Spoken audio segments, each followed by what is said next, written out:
Olá, meu nome é Yuri, eu tenho 25 anos, sou músico, trabalho com música, sou professor, dou aula no Espaço Fontes Musicais. Lá eu atuo como professor de piano, professor de violino, também dou aulas de teoria e também dou aulas particulares em casa. Eu comecei na música bem cedo, na verdade. Meu primeiro instrumento foi o violão. Se eu não me engano, eu tinha por volta de 8 anos. Só que violão eu tentei umas 3, 4 vezes e nunca me dei muito bem com violão. Acho que realmente não era pra mim. E minha irmã tinha um teclado, ela fazia aula de teclado. E aí um certo dia eu peguei o teclado dela, não sabia nada, comecei a mexer e vi que tinha como colocar umas musiquinhas lá e você ia acompanhando.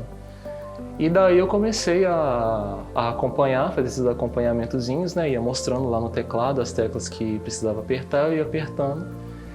E eu acho que foi aí que eu me encontrei. Comecei a gostar de um instrumento finalmente. Depois das tentativas no violão, eu acho que foi o teclado que me chamou a atenção. Olhava no YouTube, uma coisa aqui, uma coisa ali.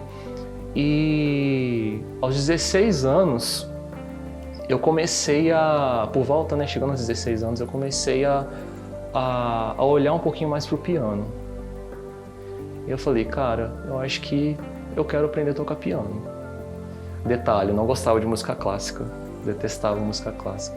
Só que depois que eu comecei a ouvir mais, a olhar para o instrumento de uma outra forma, eu tenho certeza, que foi o instrumento que me escolheu, e não eu que escolhi o piano. E eu falei, eu quero mudar de instrumento, eu vou fazer aula de piano. Eu comecei a fazer aula de piano aos 16 anos, 16 para 17 anos, iniciei meus estudos no piano. E minha formação hoje é em piano clássico, é uma das minhas maiores paixões, se não a maior paixão da minha vida. E sou formado no curso técnico pela CBM, Conservatório Brasileiro de Música. Eu realizei esse curso na escola da Fernanda Fontes, no Espaço Fontes Musicais. Fiz as provas e passei. Sou formado hoje e com especialização em piano clássico, na área clássica. E é com isso que eu trabalho hoje.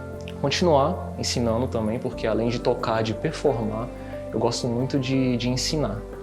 É uma coisa que eu gosto muito de fazer também, de mostrar para as pessoas como a música ela pode te moldar, ela pode mudar a sua visão do mundo, como ela pode te fazer sentir coisas diferentes.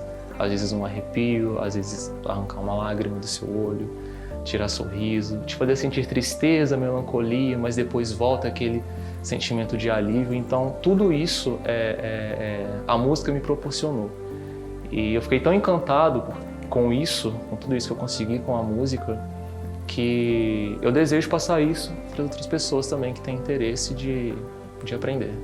Então, essa peça de Villa-Lobos, essa ciranda, foi uma peça que me marcou bastante, porque a forma que eu comecei a tocar e no decorrer da peça, eu senti como se eu tivesse,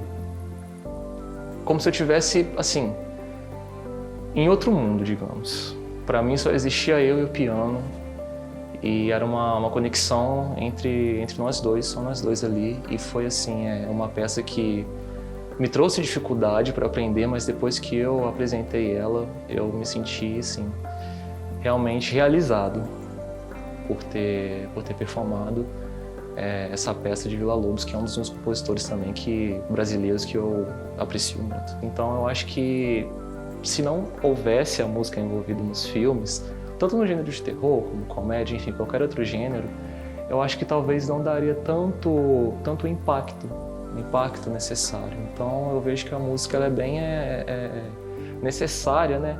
Ela soma com as outras artes. Cinema é arte, então a música também, como é arte, ela soma, então tá ali para somar.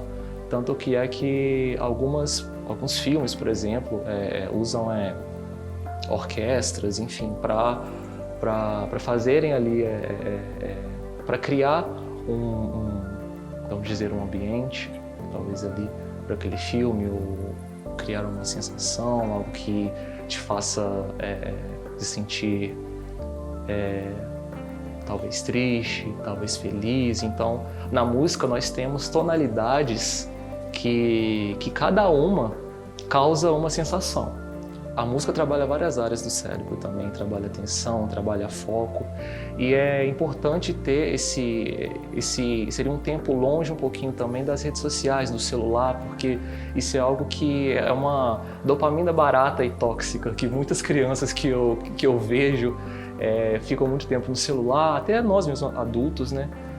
Eu hoje tento me policiar com isso, mas seria importante tirar esse tempinho de tela das crianças e colocar para praticar um instrumento, às vezes praticar leitura, mostrar um pouco da arte, vir até às vezes aqui mesmo nesse espaço, né, no Humberto Mauro, mostrar arte, mostrar quadro, falar um pouquinho mais sobre isso, porque isso ajudaria muito na formação das nossas crianças, principalmente aqui em Cataguases, né, ter mais pessoas envolvidas com a arte, com a música, porque aqui é uma cidade cultural.